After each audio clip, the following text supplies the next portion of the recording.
स्वागत है आप लोगों का हमारे YouTube चैनल विद्या प्रवीण में। और आज हम लोग पढ़ने वाले हैं भारत में पाई जाने वाली प्रमुख मिट्टियों के बारे में। वैसे मूलतः भारत में 6 प्रकार की मिट्टी पाई जाती है, जिसमें है पर्वतीय मिट्टी, काली मिट्टी, लाल पीली मिट्टी, लेटेराइट मिट्टी, मरुस्थलीय मिट्टी और जलोढ़ मिट्टी। तो ये 6 प्रकार की मिट्टियाँ भारत में मूलतः पाई जाती हैं।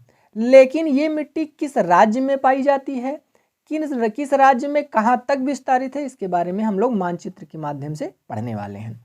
इससे आपको कभी भूलेगा नहीं, एक बार पढ़ लेंगे कभी नहीं भूलेगा। तो हम देखते हैं, अगर भारत का भौतिक विभाजन देखें तो भारत के उत्तर में स्थित है विशाल पर्वत श्रृंखला, जिसको हम कहते हैं हिमालय पर्वत श्रृंखला। तो अब एक मिट्टी का प्रकार है पर्वतीय मृदा या वन मृदा, मिट्टी कहो या मृदा कहो या स्वेल कहो, ठीक है। तो उत्तर के पर्वतीय क्षेत्र में कौन सी मृदा पाई जाएगी, तो वन मृदा। तो जितना हरा भाग दिख रहा है ये सब है वन मृदा या पर्वतीय मृदा, क्योंकि पर्वत जो है उत्तर के वो वनों से आच्छादित हैं। अब इसमें कौन कौन से राज्य आ रहे हैं, अगर इस भाग को देखते हैं तो सबसे ऊपर है लद्दाख, लद्दाख के बाद आएगा जम्मू कश्मीर, जम्मू कश्मीर के बाद में आएगा हिमाचल प्रदेश, हिमाचल प्रदेश के बाद में आएगा उत्तराखंड। तो 4 राज्य तो बिल्कुल उत्तर के हो गए। इसके बाद में अगर हम देखें तो सिक्किम और फिर अरुणाचल प्रदेश का कुछ भाग, यानी कि लगभग 6 राज्यों में हमको पर्वतीय मिट्टी के अवशेष मिलते हैं, पर्वतीय मिट्टी का भाग मिलता है, ठीक। उसके बाद में आती है जलोढ़ मिट्टी। जलोढ़ मिट्टी किन राज्यों में पाई जाती है, तो हम देखते हैं कि पर्वतों द्वारा नदियां अपने साथ बहा के लाए गए अवसादों को निक्षेपित करती हैं। तो पर्वत पाद के नीचे जो मैदान बना है और जहाँ से नदियाँ प्रवाहित होती हैं वो क्षेत्र जलोढ़ मिट्टी के रूप में हो जाता है।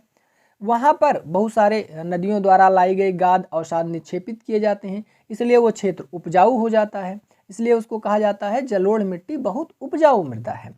अब देखते हैं कि जहाँ अधिकांश नदियाँ पर्वतों से होकर मैदान में प्रवेश करती हैं और बहती हैं, वो क्षेत्र जलोढ़ मिट्टी निर्मित होता है। अब एक चीज़ और ध्यान देना है, जहाँ जहाँ नदियाँ मूलतः या तो अपना अवसाद निक्षेपित करती हैं या निकलती हैं या दोआब बनाती हैं, उन क्षेत्रों में जलोढ़ मृदा का निर्माण होता है। तो अब हम देखते हैं कि अधिकांश नदियाँ जो सदाबहार हैं, नदियाँ हमेशा बहती रहती हैं, वो हिमालय से निकलती हैं। तो हिमालय उत्तर में है और उत्तर से हिमालय से निकलकर और धीरे से प्रवाहित होती हुई मैदानी भागों में बंगाल की खाड़ी में जाके गिरती हैं। तो उत्तर का जो विशाल मैदान निर्मित होता है, इसको हम कहते हैं उत्तर का विशाल मैदान। वो जो विशाल मैदान है वो जलोढ़ मृदा का है। अब विशाल मैदान में कौन से राज्य आते हैं, तो देखते हैं हम ऊपर से ही, पंजाब, हरियाणा, उत्तर प्रदेश, दिल्ली, फिर इधर बिहार आ जाएगा। झारखंड का बहुत हल्का फुल्का भाग आता है, झारखंड में मूलतः जलोढ़ मृदा नहीं पाई जाती है, नहीं के बराबर पाई जाती है। लेकिन अब देखते हैं कि झारखंड नहीं है तो क्या है, पश्चिमी बंगाल में पाई जाती है।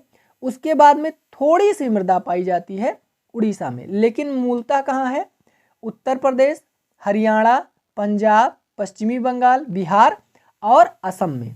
क्योंकि जो असम में ये जलोढ़ मृदा का निर्माण होता है वो ब्रह्मपुत्र नदी द्वारा लाए गए अवशेष को निक्षेपित करने। तो ब्रह्मपुत्र नदी यहाँ से निकलती है और बहती हुई ये अरुणाचल प्रदेश में प्रवेश करके असम में प्रवेश करती हुई और बांग्लादेश से बंगाल की खाड़ी में गिर जाती है। तो बांग्लादेश में जलोढ़ मृदा का निर्माण होता है।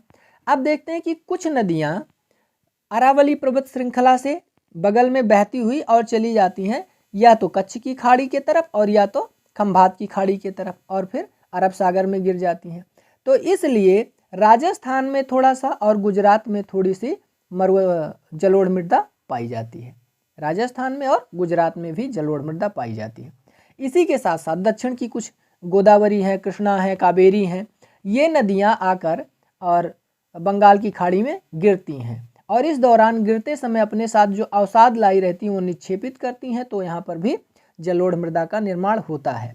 लेकिन अगर क्वेश्चन आए कि जलोढ़ मृदा किन राज्यों में है, तो आप पंजाब, हरियाणा, दिल्ली, उत्तर प्रदेश, बिहार, असम, पश्चिमी बंगाल, इन राज्यों को चुनेंगे, ठीक है।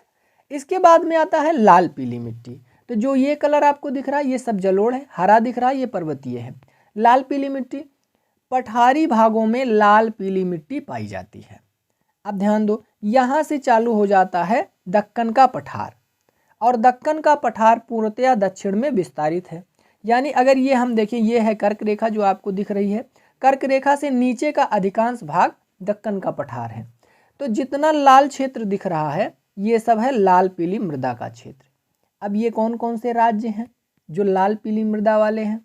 तो पहली बात यहीं से देखते हैं, उड़ीसा, छत्तीसगढ़, तेलंगाना, कर्नाटक, आंध्र प्रदेश, मिजोरम, नागालैंड, मणिपुर और त्रिपुरा।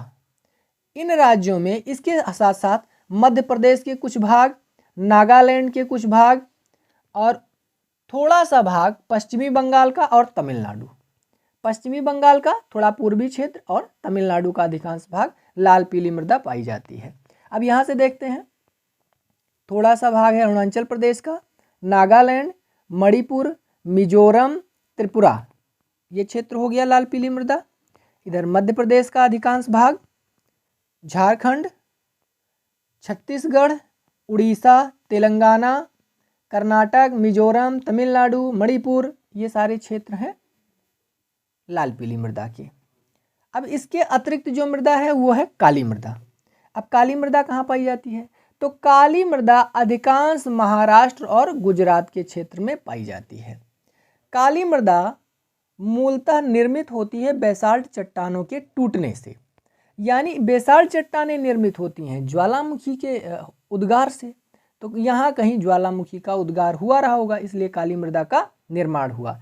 तो यहाँ पे कहीं हुआ होगा, तो इधर जो लावा ठंडा हुआ वो बेसाल्ट चट्टान बना, और बेसाल्ट चट्टानें जब ठंडा हुई तो काली मृदा का निर्माण हुई उसे टूटने और फूटने से। तो महाराष्ट्र और गुजरात के एरिया में मिलेगी काली मृदा। तो प्रमुख मृदाएं हो गई। अब बच रही है जलोढ़ मृदा और मरुस्थलीय मृदा। तो जहाँ मरुस्थलीय मृदा है, मरुस्थल है, वहाँ मरुस्थलीय मृदा है। तो राजस्थान हम जानते हैं कि थार का मरुस्थल है, तो वहाँ पाई जाएगी मरुस्थलीय मृदा। अब लेटेराइट मृदा है। लेटेराइट मृदा भारत में बहुत अल्प मात्रा में मिलती है। तो अब लेटेराइट मृदा उड़ीसा, ये क्षेत्र जो दिख रहा है ये है उड़ीसा में मिलती है थोड़ी सी। इसके तहत केरल के तटीय क्षेत्र में ये क्षेत्र है, केरल है, और कर्नाटक के तटीय क्षेत्रों में, यहाँ तक कि महाराष्ट्र के भी तटीय क्षेत्रों में लेटेराइट मृदा पाई जाती है। इसके अतिरिक्त मेघालय में थोड़ी सी मृदा पाई जाती है लेटेराइट मृदा, यानी उड़ीसा, केरल, आंध्र प्रदेश, महाराष्ट्र के तटीय और मेघालय के क्षेत्र में लेटेराइट मृदा पाई जाती है। तो हो गई 6 प्रकार की मृदा। उत्तर में पर्वतीय, उत्तर में जलोढ़, दक्कन के पठार लाल पीली मृदा, महाराष्ट्र और गुजरात काली मृदा, पश्चिम में मरुस्थलीय मृदा, और केरल, कर्नाटक और महाराष्ट्र के तटीय क्षेत्रों में लेटेराइट मृदा। आज के लिए इतना ही, धन्यवाद।